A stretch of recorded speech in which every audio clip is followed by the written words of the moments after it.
আসসালামু আলাইকুম। Welcome back another new blog জমিদার রঘুনাথ ভবন। জমিদার রঘুনাথ বাবুর বাড়িটি অবস্থিত কিশোরগঞ্জ জেলার পাকুন্দি উপজেলার জয়ফুয়াদি ইউনিয়নের মির্জাপুর শহীদ আলাউদ্দিন উচ্চ বিদ্যালয়ের পাশেই। স্থানীয়দের কাছে জমিদার রঘুনাথ বাবুর বাড়িটি নান্টুর বাড়ি হিসেবেই বহুল পরিচিত। ইংরেজ শাসনামলে বিভিন্ন অঞ্চল ভেদে জমিদারি প্রথা চালু ছিল। কালের বিবর্তনে জমিদারি প্রথা এখন বিলুপ্তির পথে। কালে সাক্ষী হয়ে দাঁড়িয়ে আছে শত বছরের পুরাতন জমিদার রঘুনাথ ভবন। ভাঙ্গা জরাজীর্ণ বাড়িটি এখন অনেকটা ভুতুড়ে বাড়িতে পরিণত হয়েছে। বিভিন্ন স্থান থেকে দর্শনার্থীরা বাড়িটি দেখার জন্য ছুটে আসেন।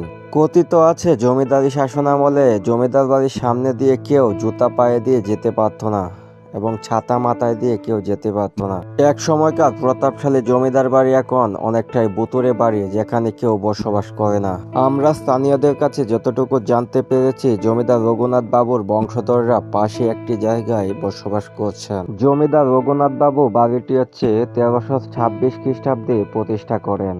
আমরা বাড়িটির ভিতরে প্রবেশ করে বিভিন্ন অংশে দেখতে পেলাম রাত হলে নামে মাদক সেবীদের আড্ডাখানা, যার বিভিন্ন আলামত আমরা বাড়িটির মেঝেতে আমরা দেখতে পাই।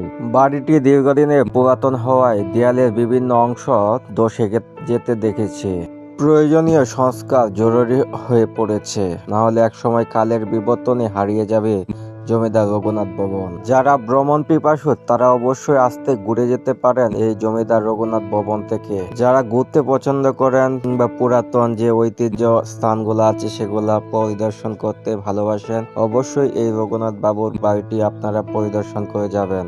আপনারা যদি বাড়ির উপরের অংশে উঠে আশপাশের ভিউটা দেখতে চান তাহলে ছাদে যেতে হবে।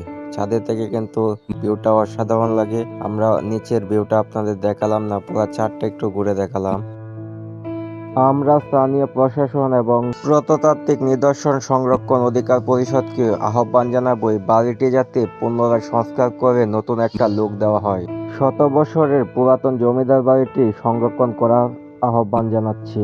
আপনার এলাকার আশপাশে কিংবা এরকম পুরাতন ঐতিহ্যবাহী কোনো জমিদার বাড়ি কিংবা প্রত্নতাত্ত্বিক নিদর্শন থাকলে অবশ্যই কমেন্ট করে জানাবেন। আর ভিডিওটা ভালো লাগলে অবশ্যই লাইক কমেন্ট শেয়ার করবেন। নতুন নতুন ভিডিও পেতে আমার পেজটি ফলো করে রাখুন। সবাই ভালো থাকুন, সুস্থ থাকুন। আল্লাহ হাফেজ।